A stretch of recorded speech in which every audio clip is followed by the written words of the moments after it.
Hello everyone, कैसे हो आप सभी लोग। द पॉलिटिकल मास्टर में आप सभी का स्वागत है। आज इस वीडियो में हम क्लास 11 के पॉलिटिकल साइंस का कंप्लीट इंपॉर्टेंट क्वेश्चन आंसर करने वाले हैं। दोनों बुक है और इसमें हमने वो क्वेश्चन शामिल किए हैं जहां से क्वेश्चन पूछे जाने की संभावना प्रबल बनी हुई है। सो प्लीज़ इस वीडियो को एंड तक ज़रूर देखिएगा और वीडियो पसंद आए तो लाइक शेयर करना बिल्कुल मत भूलिएगा और एंड तक ज़रूर देखिए, क्योंकि इस वीडियो को देखने के बाद आपको पॉलिटिकल साइंस में और भी कुछ करने की आवश्यकता नहीं पड़ेगी। तो चलिए इस वीडियो को शुरू करते हैं। तो सबसे पहला क्वेश्चन यहाँ पर देख सकते हैं आप दोस्तों, पश्चिमी धर्मनिरपेक्षता और भारतीय धर्मनिरपेक्षता से क्वेश्चन जो है पूछा जा सकता है। तो पश्चिमी धर्मनिरपेक्षता क्या होती है, भारतीय धर्मनिरपेक्षता क्या है, इसमें अंतर में जो है क्वेश्चन पूछे या अलग अलग से भी क्वेश्चन पूछा जा सकता है। तो इम्पोर्टेंट है, इसको आपको करना है। चलिए नेक्स्ट, पंथ निरपेक्ष अथवा धर्मनिरपेक्ष से क्या आशय है। तो पंथ निरपेक्ष अथवा धर्मनिरपेक्ष से क्या आशय है, तो यहाँ से भी क्वेश्चन पूछा जा सकता है। धर्म या पंथ निरपेक्ष शब्द अंग्रेजी भाषा के सेकुलर शब्द के हिंदी पर्याय है और सेकुलर शब्द लैटिन भाषा के सर्कुलम यानी शब्द से निकला, जिसका अर्थ होता है संसार या युग। तो ये और भारतीय संविधान में धर्मनिरपेक्ष शब्द कब जोड़ा गया, किस अनुच्छेद के तहत भारतीय संविधान में शब्द जोड़ा गया, किस संशोधन के बाद। तो यहाँ से भी क्वेश्चन पूछा जा सकता है। जैसे आरंभ बात है तो 42वें संविधान संशोधन 1976 के बाद जो है भारतीय संविधान की प्रस्तावना में धर्मनिरपेक्ष शब्द को जोड़ा गया था। तो इस तरह से जो है क्वेश्चन पूछा जा सकता है। धर्मनिरपेक्षता लेकर पंडित नेहरू के क्या विचार थे और धर्मनिरपेक्षता को लेकर एच.बी. कामत क्या है, इस तरह से भी क्वेश्चन पूछे जा सकते हैं। तो ये भी क्वेश्चन इंपॉर्टेंट है, यहाँ पर देख सकते हैं जितने भी इंपॉर्टेंट क्वेश्चन है धर्मनिरपेक्ष से संबंधित सबको हमने यहाँ पर समाहित कर दिया है। ठीक है, इसके बाद यहाँ पर देख सकते हैं धर्मनिरपेक्षता के मूल आधार क्या हैं। तो धर्मनिरपेक्षता मूल आधार क्या है, तो ये क्वेश्चन भी आपको करना है। ठीक है, तो जितने भी क्वेश्चन यहाँ पर हमने समाहित किए उन सभी को आपको कर लेना है दोस्तों। इसके बाद आप देख सकते हैं राष्ट्रवाद क्या होता है। तो राष्ट्रवाद एक ऐसी विचारधारा जिसमें विचारक अपने राष्ट्र के प्रति तन मन से समर्पित रहता है और उसे स्वतंत्र तथा प्रगति के मार्ग पर अग्रसर देखना चाहता है। भारत राष्ट्रवाद का जन्म 19वीं सदी में हुआ था और हमारा स्वतंत्र संग्राम राष्ट्रवाद की भावना से ओतप्रोत था। ठीक, राष्ट्रीयता क्या होती है, तो राष्ट्रीयता का अंग्रेजी प्राय क्या है, नेशनलिटी, और नेशनलिटी शब्द लैटिन भाषा के नेट्स शब्द से उत्पन्न हुआ है जिसका अर्थ जन्म में है। अतः राष्ट्रीयता का एक प्रकार की नस्ल से संबंधित है, परंतु आज संसार में कोई भी नस्ल जाति पूर्णतः शुद्ध नहीं रह गई और राष्ट्रीयता का जो है प्रकार एक मनोवैज्ञानिक तथा आध्यात्मिक उदाहरण के रूप में हुआ है। विकास, राष्ट्रीयता में भेद, राष्ट्रीयता के तत्व, ठीक, राज्य क्या है, राज्य के तत्व क्या है, तो इनमें से एक क्वेश्चन पेपर में आपको देखने को मिल जाएगा। ठीक है, यहाँ आप देख सकते हैं। अगला है राष्ट्रवाद के प्रमुख तत्वों की संक्षेप में विवेचना कीजिए।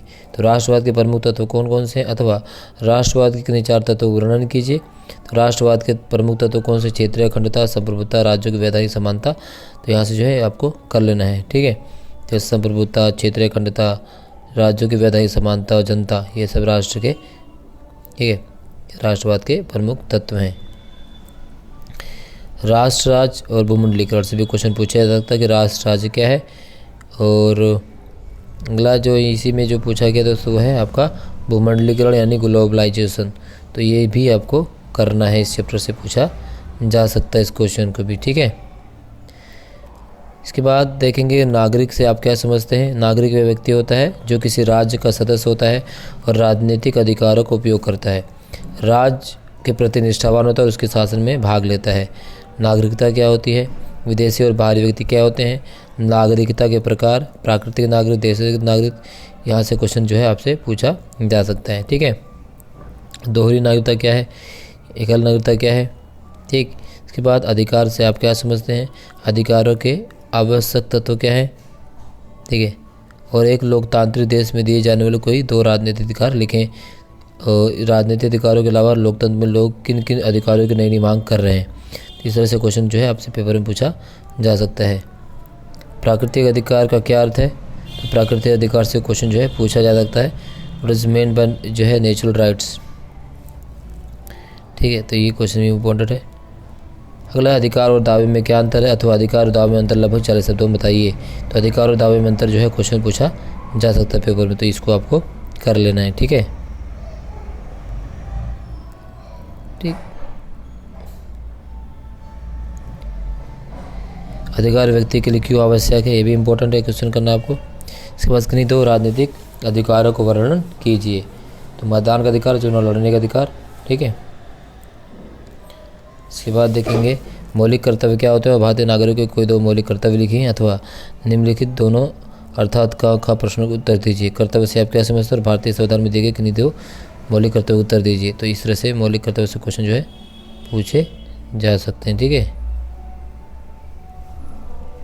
इस तरह से आपको क्यों चलना है। सुकरात के अनुसार न्याय का वास्तविक अर्थ क्या है? इसके उनके द्वारा दिया गया उदाहरण भी लिखें। ठीक है, तो क्वेश्चन भी इम्पोर्टेंट है। न्याय के किन्हीं दो आधारभूत तत्वों का वर्णन कीजिए। ठीक है, अगला है अनुपातिक न्याय पर संक्षिप्त टिप्पणी लिखो।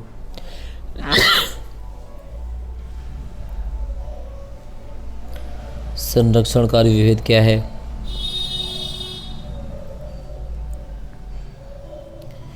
समानुपातिक न्याय। ठीक है, सब चीज़ आपको कर लेनी है। विशेष ज़रूरतों को विशेष ध्यान का सिद्धांत। ठीक है, भारत में नागरिकों को सामाजिक न्याय की सुरक्षा के उपाय क्या किए गए हैं?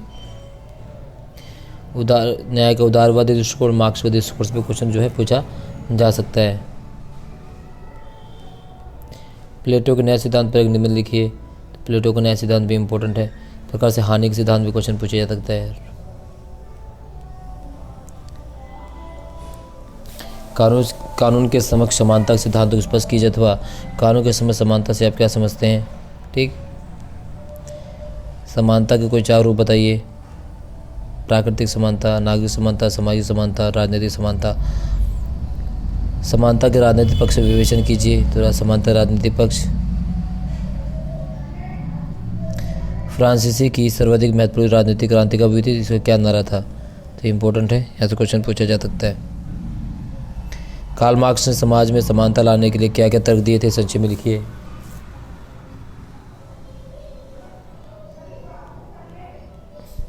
ठीक है,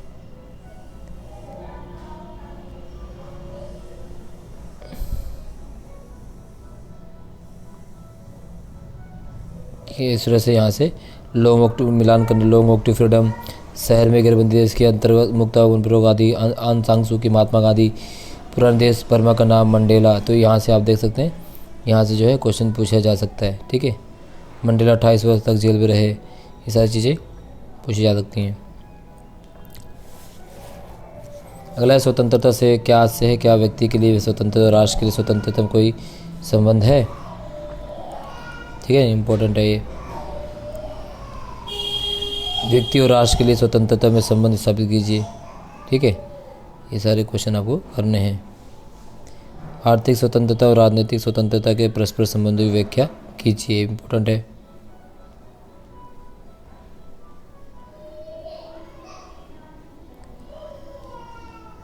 नेक्स्ट है लास्की के द्वारा दी गई स्वतंत्रता की परिभाषा बताइए। तो लास्की ने स्वतंत्रता की क्या परिभाषा दी है? स्वतंत्रता से आप क्या समझते हैं? स्वतंत्रता उदाहरण की व्याख्या कीजिए। ठीक है, राजनीतिक स्वतंत्रता से क्या अभिप्राय है?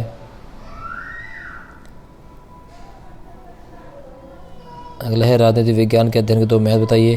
जैसे राजनीतिक विज्ञान में मुख्य किन बातों का अध्ययन किया जाता है? यानी राजनीतिक सिद्धांत। आधुनिक दृष्टिकोण के अनुसार राजनीति के किन्हीं दो विषयों का नाम बताओ। ठीक है, अगला है राजनीतिक शब्द का अर्थ स्पष्ट कीजिए।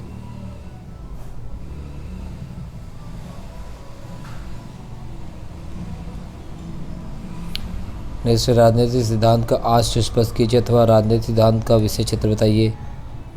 राजनीतिक सिद्धांत विज्ञान नहीं, तर्क दीजिए। ठीक है, तीन में से दो क्वेश्चन जो आपके पेपर में आएंगे तो इसको आपको कर लेना है। ठीक है, राजनीतिक विज्ञान के विषय क्षेत्र क्या है? ठीक है,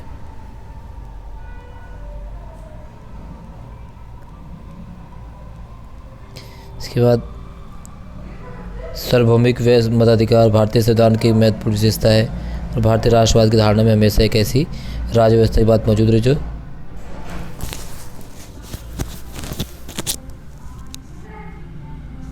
ना इसको कर लेना है।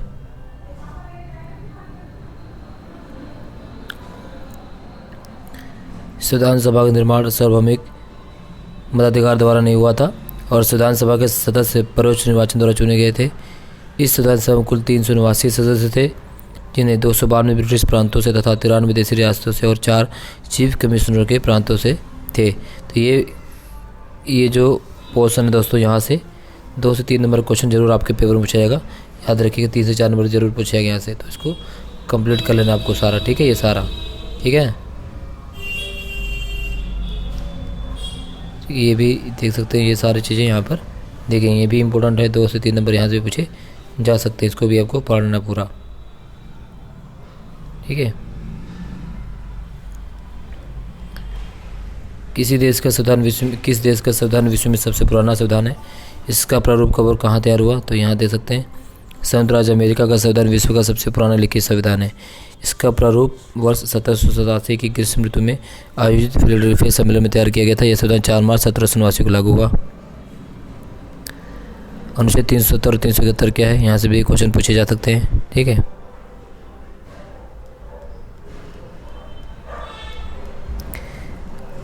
भारतीय संविधान के किन्हीं 2 स्रोतों की पहचान कीजिए। संक्षिप्त में प्रावधानों का वर्णन कीजिए। इन स्रोतों से लिए गए हैं, ठीक है। तो देख सकते हैं, अमेरिकी संविधान, कनाडा का संविधान, आयरलैंड का संविधान, जर्मन का संविधान, ठीक है, 1935 भारत शासन अधिनियम, इन सभी से भारतीय संविधान को लिया गया है। तो जितने क्वेश्चन यहाँ पर दोस्तों दिए गए हैं, इन सभी क्वेश्चन को आपको कर लेना कंप्लीट, ठीक है। जितने भी मैंने इसमें समाहित किए हैं, तो इससे आपको करना ही करना है। ये अगर आपने इसको कर लिया तो आप 95 प्लस 100% लेकर आएंगे पॉलिटिकल साइंस में। इसी प्रकार से इतिहास भी हम लेकर आएंगे जल्दी, आज या कल में, वो भी वीडियो आपको डाल दूंगा, उसको आप देख लीजिएगा। तो जितने भी क्वेश्चन यहाँ पर हैं, इसको आप कर लीजिएगा। आप इसके स्क्रीनशॉट भी ले सकते हैं। उसका PDF जो हमारे टेलीग्राम चैनल पर भी उपलब्ध है, वहाँ से भी इसे अगर आप डाउनलोड कर सकते हैं। टेलीग्राम का लिंक जो है वीडियो को डिस्क्रिप्शन बॉक्स में दे दी जाएगा, ठीक है।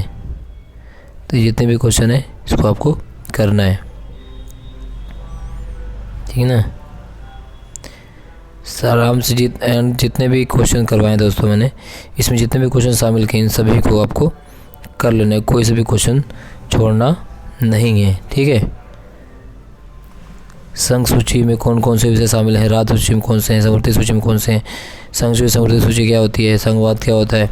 ये सारी चीज़ आपको करना है, ठीक है। संघात्मक संविधान की विशेषता, संघीय शासन की विशेषता, एकात्मक सरकार की विशेषता, सभी इसमें मैंने क्वेश्चन को समाहित कर दिया है। तो स्वतंत्र न्यायपालिका, ये सब चीज़ें आपको कर लेनी है दोस्तों, ठीक है ना।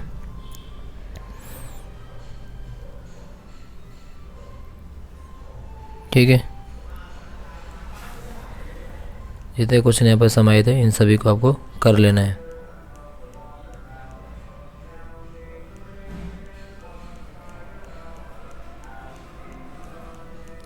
न्यायपालिका किसे कहते हैं? न्यायपालिका का अर्थ, ठीक है। आधुनिक न्यायपालिका का क्या महत्व है? इम्पोर्टेंट है। न्यायिक सक्रियता का अर्थ स्पष्ट कीजिए। न्यायिक सक्रियता के लिए जिम्मेदार सरकार बताइए। न्यायपालिका की स्वतंत्रता के महत्व का संक्षिप्त में वर्णन कीजिए, ठीक है। न्यायपालिका को सरकार के अन्य अंगों से स्वतंत्र क्यों रखा जाता है? न्यायिक पुनर्विलोकन के 2 लाभ बताओ, ठीक है। काफ़ी इंपॉर्टेंट सारी चीज़ें। तो आपको न्यायपालिका की स्वतंत्रता का अर्थ क्या है, ये सारी चीज़ इंपॉर्टेंट है। उच्चतम न्यायालय के प्रारंभिक क्षेत्राधिकार क्या है, ठीक है।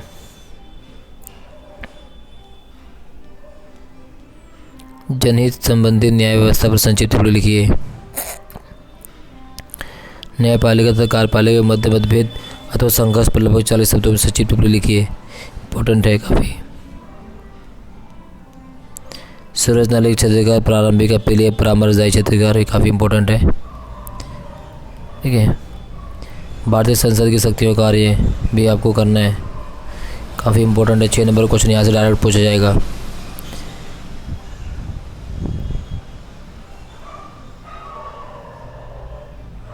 ठीक है। इन सभी को करते हुए आपको चल लेना है, कोई क्वेश्चन नहीं छोड़ना है। जैसे जो बता रहा हूँ सभी। विधायिका किस प्रकार का कार्यपालिका पर नियंत्रण रखती है? काफ़ी इंपॉर्टेंट है, क्वेश्चन पूछा जा सकता है,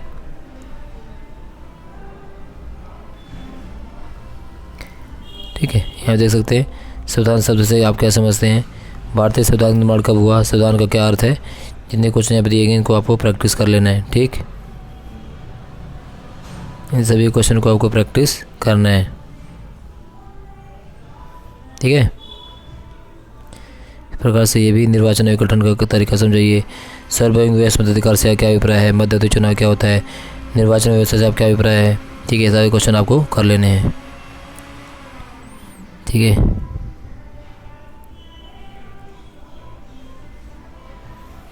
सभी क्वेश्चन को आपको करना है।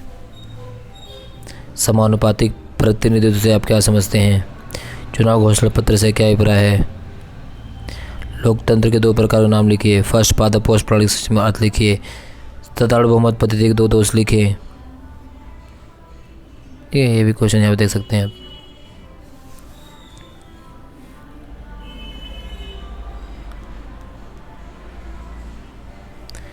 रीट से संबंधित क्वेश्चन पूछा जाएगा। तो भारत में न्यायपालिका कौन सी रीट जारी करके नागरिकों को मौलिक अधिकार का संरक्षण करती है, 6 नंबर में जरूर पूछा जाएगा, या 1 नंबर 2 नंबर में यहाँ से क्वेश्चन जरूर आएगा, ठीक है। तो इन सब को आपको कर लेना है। क्षेत्रीय तो बहुलवादी प्रतिनिधित्व सीमाएं, अनुपातिक प्रतिनिधित्व व्यवस्था तथा दोषों का परीक्षण कीजिए, ठीक। तो ये सारे जो क्वेश्चन आपको करके चलना है। विधान पालिका के 4 कार्य लिखें, संघीय संसद की रचना लिखें, राज्यसभा रचना लिखें, लोकसभा रचना लिखें, राष्ट्रपति संसद के एक आवश्यक अंग है, क्या आप इस कथन सहमत हैं, ध्यानाकर्षण प्रस्ताव क्या होता है, किन परिस्थितियों में संसद का संसद अधिवेशन बुलाया जा सकता है, ठीक है। राज्यसभा का सदस्य बनने के लिए 2 योग्यताएँ कौन सी हैं। इसके बाद प्रधानमंत्री के कार्य अवधि, प्रधानमंत्री कार्य शक्तियाँ, मंत्रिमंडल, तो ये क्वेश्चन जरूर आएगा, ठीक है। मोस्ट इम्पोर्टेंट है प्रधानमंत्री या मंत्रिमंडल का कार्य जो आता है पेपर में। राजनीतिक कार्यपालिका तथा स्थायी कार्यपालिका में अंतर, नौकरशाही, अस्थायी कार्यपालिका और स्थायी कार्यपालिका में अंतर भी पूछा जा सकता है,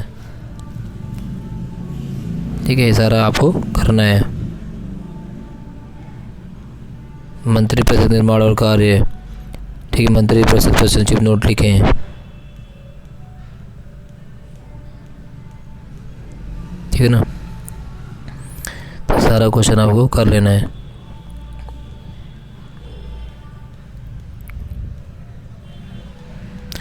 राष्ट्रपति की विधायी शक्तियों को उल्लेख कीजिए।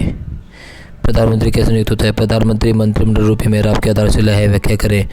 क्या प्रधानमंत्री तानाशाह बन सकता है, मंत्रिपरिषद पर संसदीय नियंत्रण पर संक्षिप्त टिप्पणी लिखिए। तो ये कंप्लीट क्वेश्चन दोनों पुस्तकों के, ठीक है। इन सभी के क्वेश्चन को आप करें ना, डेफिनेटली यहाँ से 80% क्वेश्चन आप डायरेक्ट देखने को मिल जाएंगे। इस वीडियो में बस इतना ही, मिलते हैं नेक्स्ट वीडियो में। तब तक जय हिंद, धन्यवाद।